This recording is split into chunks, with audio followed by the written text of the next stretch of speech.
We're going to change things up. We're going to do our questions before Lore Corner tonight because I actually remembered that we had questions.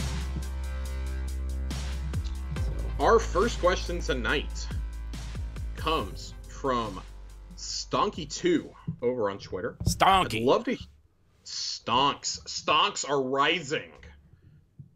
I'd love to hear what you guys would do if you had control over a brand new seasonal event like Guardian Games or The Dawning. What would it be about? What would the activity be? And what would you want to see for a specific armor set or weapon? Thanks and love the show. Man. I'm going to let you go first here, Corey. Man, I have ideas. When I saw this question, my first thought was like, well, I want Prison of Elders back. But I also was like, I don't want the like wave, like the round based, wave based type thing. Like, cause that takes too long. I want an event that takes like 10 or 15 minutes, get in, get out, maybe have some sort of competitive thing. Right. Then I was thinking of like, what if you took like almost like a quicker version of Gambit almost, where you're like, okay, you go into the prison, right? Or some place, right? And there's you have two teams. It's like a team-based competitive thing where you're trying to take out these enemies, and maybe you do some objectives during the round, right? And then you summon an enemy, but then like you can invade the other team, right? But you don't have to like collect motes and bank them. It's a quicker version of Gambit. It's a more aggressive version of Gambit almost, and that's kind of what I'm thinking. And then you get like this, like maybe Varix puts it on, and you get this really cool House of Judgment style gear, or maybe Mithrax puts it on, and you get like cool Mithrax themed armor or something. So, like, I definitely agree with all that. I've said for a while I'd like for Trials of the Nine to come back, but be a Gambit-centric activity, given Drifter's connection to Paladin Orin and the Nine themselves. Right. I'd love to see that. We know we're kind of delving into a little bit more of that with the new dungeon that'll be in the Loot Cave, with Zur being the one who guides you through that. Right. Into the kind of the realm of the Nine. We know Prophecy definitely fooled around with that a little bit. I would like to see more of that. Maybe bring back, like, I don't know, like kind of similar to how Gambit Prime was, like refine Gambit and then make Gambit Prime like a limited time mode as Trials of the Nine. I think that could be really cool. Anything that gives us the opportunity to earn more unique loot is always going to be welcome in my book. Mm-hmm. When I think specifically of a timed event, though, that we would get like once a year, I think the easy answer to jump to is Sparrow Racing League. Yeah. I don't personally want Sparrow Racing League. I could give a crap if it comes back. If it comes back, cool. Like, that, it is something else for people who do nothing but play this game to play. I think Sparrow Racing League would be fine to come back as like an event in like late May, early June, maybe. Yeah. When was it? When was it the first time around? Was it? It was right after the Dawning, though, right? Oh man, I couldn't tell you. I think it was in the winter. Guy. I think it was. I think it was too. I think it was after the Dawning and before Crimson Days. It was like the event that took place in between that for like 3 weeks. Yeah. I think you could slot. I mean, you could slot Sparrow Racing League in a couple times throughout the year if you wanted to. Mm-hmm. You know, maybe like, I don't know, like the last couple weeks of whatever season leads in November. If you're going to be on a cycle of February to February, you know, okay, like we know we have Festival of the Lost, but what if we took like 2 weeks off and then we gave you 2 weeks of Sparrow Racing League, mm-hmm. something like that. I don't know. I would like to see, if you did Sparrow Racing League, I would like to see some unique maps for it. I would like to see, maybe you have to race through the city streets. Maybe you have to do the Sparrow race without the giant flaming ball behind you, or if it's there, it's not as aggressive, mm-hmm. From Scourge of the Past. Right. I think that could be kind of funny with, like you said, Varix or Mithrax narrating it. Yeah. I Or would maybe love that they like Mithrax and Saint like buddy commentating it. yeah, or maybe like Mithrax and Saint, like they have like since they're buddies, it's like a friendly competition to them, and like three or four players are on you're one on of their teams. teams. Oh, Yeah. that would be great. Yeah, it'd be like a 3-on-3, but you're on Saint's team and I'm on Mithrax's team or something, and like maybe you just hear their banter back and forth depending on who's winning or not. That'd be cool. Yeah. Oh, it's great. I think if you were to bring Sparrow Racing League back and it was something like that, I think it could be really fun. Make 2 or 3 different maps and just like each time you bring it back, like, oh, here's a map, okay, but like there's kind of like a rotation. Like we're gonna do it 3 times in a year. You got 3 different maps to do it in. Now, like it could be sections that already exist, right? Like you could easily like port the home. I don't know how easy this is to do or not. I'm backseat game developing right now, but like take the streets that we see in Homecoming, in the Chosen or whatever mission it was. Yeah. When we stop Gaul, when you're running through the streets, I think that would, like, if you clear up like some of the debris and stuff, that could be funny. Like maybe frames are like taking shots at you as you drive by with like, not with like guns, but like with tasers or something. Like they shut your Sparrow down for a second or two, or they slow you down like it's you're going through like hive gas or something. Right. I think things like that could be really fun. And like you said, like Prison of Elders is something I've been a big proponent of. But I think if you do this, give me some like racing suits. Yeah. And I want like I want a rapid fire sidearm as the gun. Ooh. I want to call it. I don't even know if I want it to be like a legendary or if I want it to be an exotic. I want to call it the Wingman though, regardless. That'd be cool. It's a good. If you that's bring a good name. back Sparrow Racing League, I want racing suits, I want the Wingman, and I want an exotic Sparrow out of it. Yeah. But I want it to be like a big bulky Sparrow, like a fucking NASCAR racer. Like Mithrax and Saint built them themselves. Oh my, dude, can you imagine like Saint is like big and bulky and Mithrax is like this like crisp like circuitry and like it kind of looks like, not even crisp, it looks like it's kind of hobbled together, and like you do the quest line for the event and Amanda gives you a Sparrow that's just as fast as Always on Time at the end with the perk from Always on Time. Yeah. Which is still unique to that Sparrow. Gives you that maybe. I think this would be the perfect time also to introduce something I've been asking for a while. Sparrows 2.0. Ooh. Let me mod my Sparrow with certain resistances, with speed upgrades and whatnot. But in exchange for little trade-offs, if you're going to bring Sparrow Racing League back, I got to be able to mod my ride. Right. Yeah. And I want Vin Diesel to have a vocal cameo in this. It's about family. I want him. No, I want him.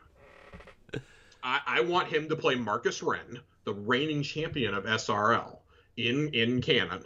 I want him to play Marcus Wren, and I want him to pull up beside me in the intro mission for the event, and just tell me the words "ride or die," and then I want the Wiz Khalifa song to kick in. Oh, jeez. As I'm rounding the corner and he's going one way, I'm going the other. As he realizes I'm going to win, I want the Wiz Khalifa song to kick in. I want him to Paul Walker his ass. Wow. That came out wrong. I don't mean like that. I want him to drive off into the sunset. I don't want him to die in a fiery inferno. I want him to Brian O'Connor himself. That's what I want him to do.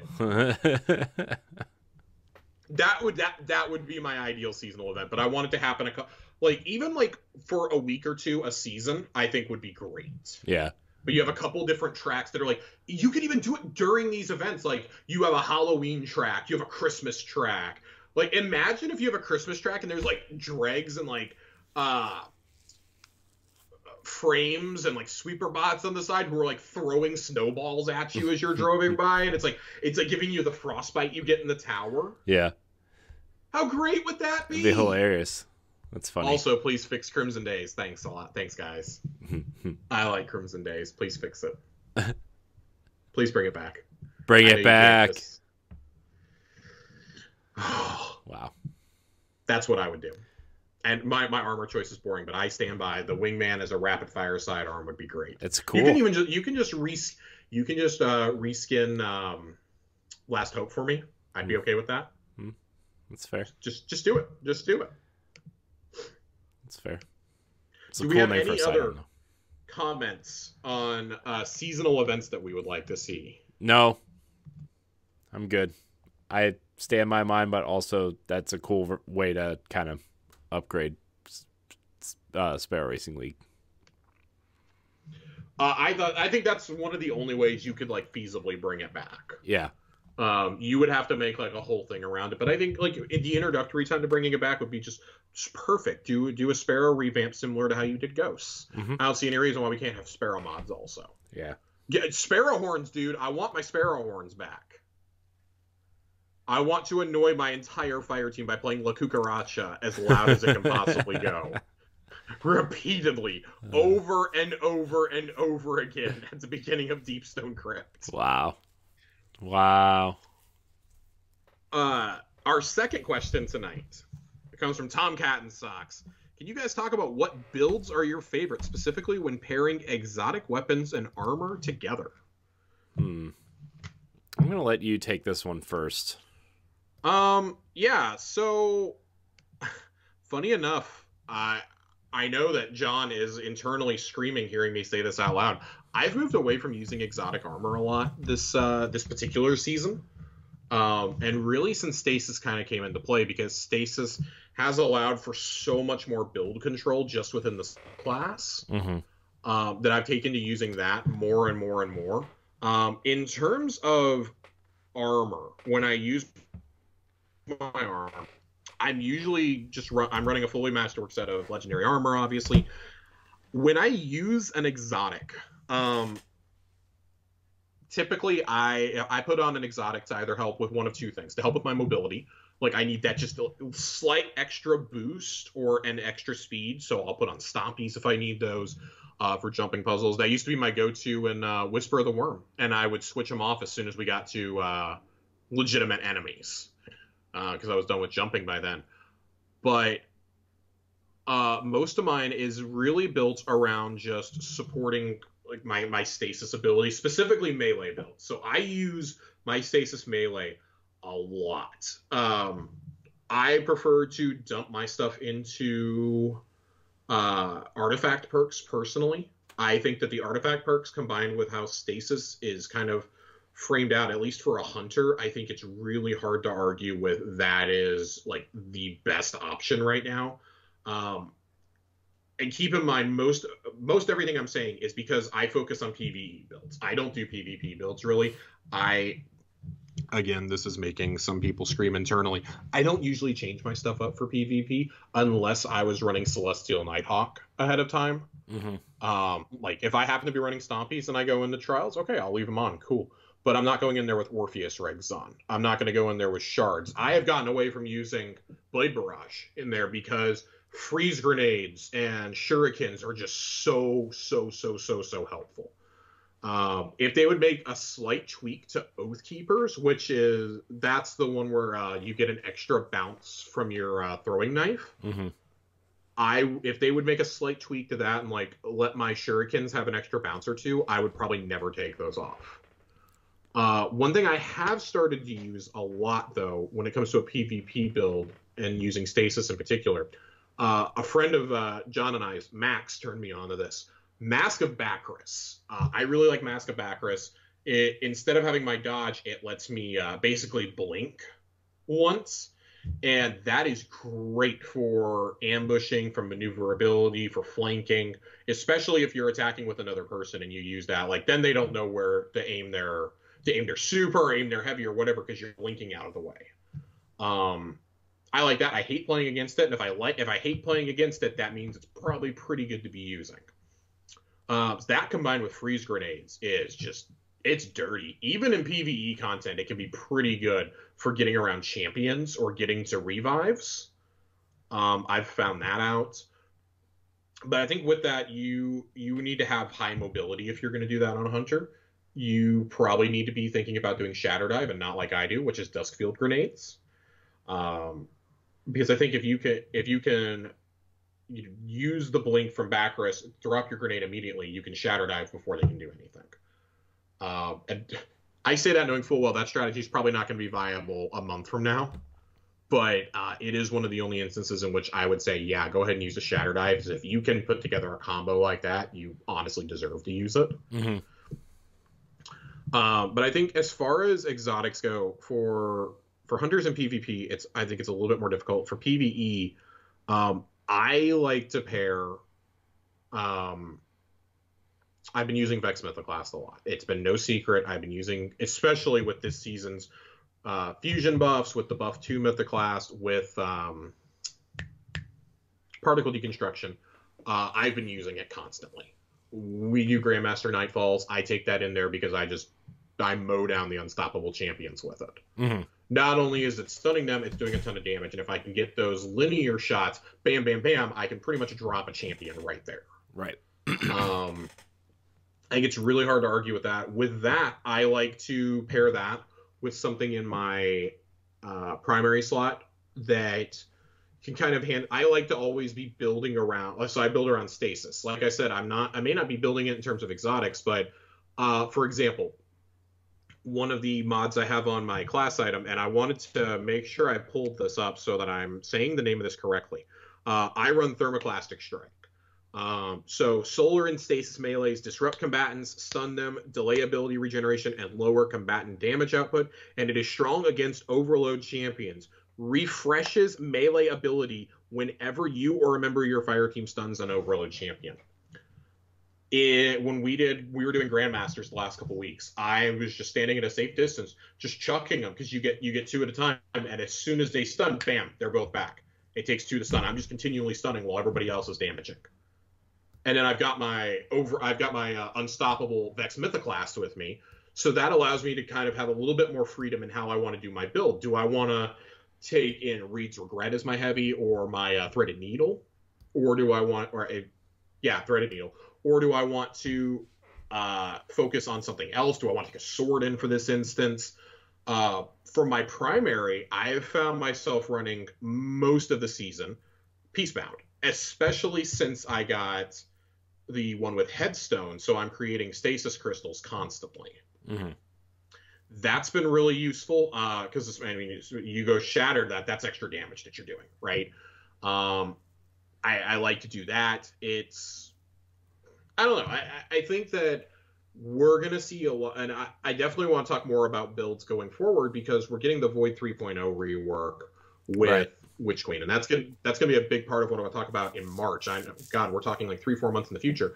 After we get through that initial raid weekend, I want to start playing with builds. Then I want to see like what I can do with top and bottom tree tether. I want to have plus you'll have weapon crafting. You'll have weapon crafting to go in with those builds we'll have too. Weapon crafting. Like I don't think we have to worry about oh well this gun's not available anymore because the season is gone.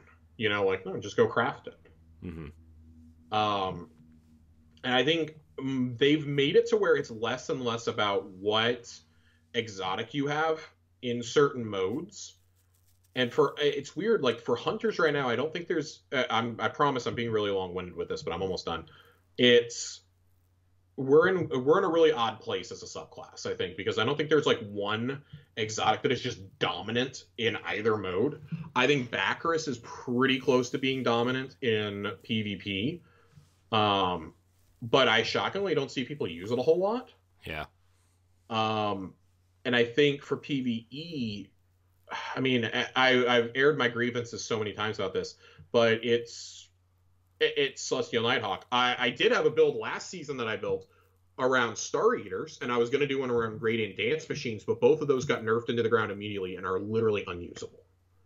So right now there's no point. Now, I'm going to write down this question because I want to come back to this question in 3 months when we get the Void 3.0 rework, because I really want to build something around Orpheus rigs. Right.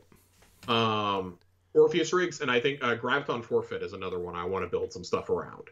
I'm really excited to see those, not necessarily get reworked, but I'm excited to see how they're going to fit into Void 3.0. Even Vision Vest. I would say Gemini Jesters are really good. If you're running a high mobility build and you're a hunter, Gemini Jesters and Backers are probably the way to go for almost any act. I mean, they can work in PvP or PvE, but if you got to run for hunters, there's pretty much only two choices right now. Like, I would say Tether is an option now. It wasn't for a while, but man, you can't. The pure damage output from Celestial Nighthawk is just stupid. It's stupid. It's absurd. It's still absurd. Star Eaters would have been so much better. God, I'm so upset about those. I hope those get a rework in December. But before I sit here and keep talking about my build all night, Corey. I mean, you could if you want. What do you? I don't want to. Oh, I forgot the other part of my build that I do. I did mention to say this. I tend to be the one who runs focusing lens for my fire team. I slap it onto my cloak, and I run it. And for those of you who don't know, focusing lens, light abilities do bonus damage to combatants affected by stasis. So I, chuck my grenade out there or my stasis tornado, and then we just unleash hell. Especially, with Big Hammer, with shields, with chaos reaches, with Nova bombs. It's great. I mean, it may take us a little while to, kind of make a new focusing lens build because I was doing these back in Hunt and Chosen. Mm-hmm. But now it goes, okay, we have this. I drop my tornado on whatever boss it is in a GM or on a raid boss, and everyone can just unload, and it's just doing insane amounts of damage. You're one-phasing bosses, right? If you do things correctly. So I would say those are the two most essential things to my build right there. That and just I really focus on mobility and resilience. As a hunter, I'm a little squishy. Yeah. Now you can go, Corey. I promise you can go now.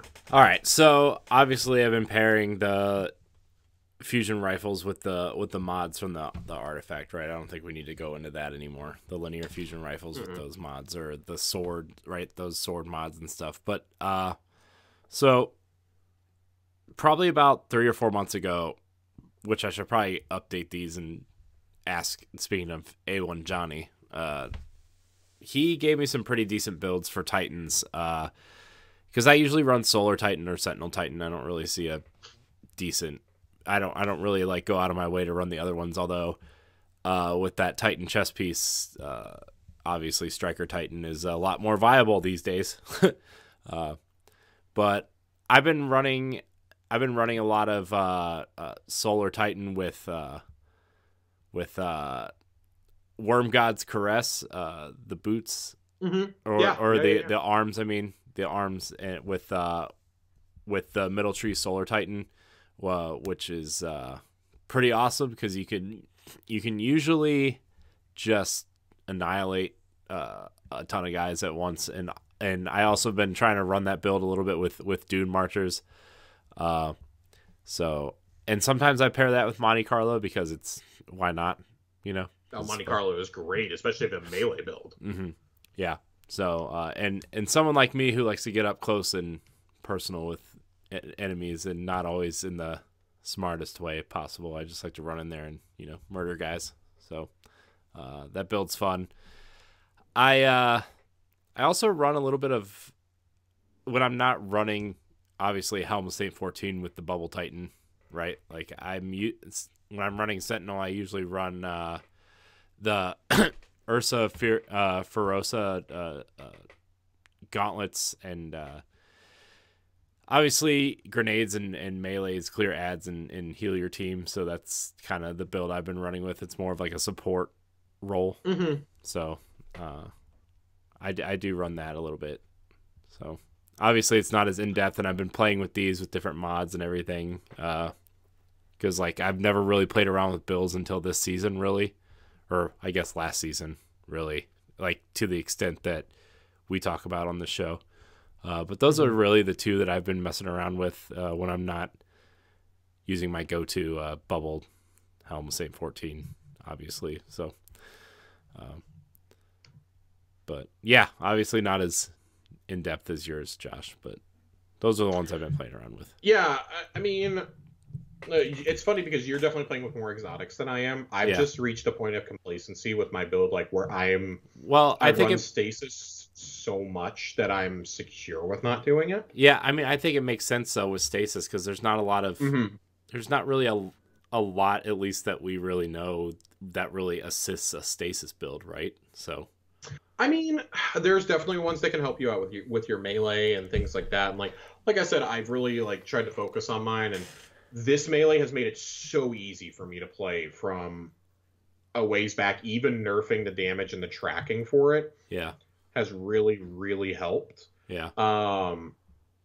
Like I said, like just being able to stun overload champions like that over and over and over, it's great. Like I have the privilege right now of being able to say, oh, I'm just going to run stasis for this season because there's nothing that's really helping. There is stuff that's helping solar, but not to the point where like, okay, I have to run this solar build instead of my stasis build. Mm-hmm. But I mean, like my armor mods largely stay the same outside of that, like season to season. Like I have a charge. I always have high energy fire on. I like to run charge with light mods a lot. Yeah. So that stacks on stacks, those are pretty common ones for me. Yeah. This season just happened to be an awesome season in which there is so much from the artifact that I need to or want to run. I am almost always running Radiant Light and Powerful Friends because I run a lot of arc-based armor on my class. Mm-hmm. If you don't have either of those mods, those are essential mods to have, I think, for basic builds. Mm-hmm. Those are two of the absolute best mods you can possibly get. Along with, I would say, High Energy Fire and like the Charge with Light suite. Those are like the ones, if you're wanting to get into build crafting, those are ones you should be buying from Ada when she has them pop up. Radiant Light, for those who don't know, casting your super causes nearby allies to become charged with light. And then because I run more than one arc piece, Radiant Light also gives me a plus 20 to my strength.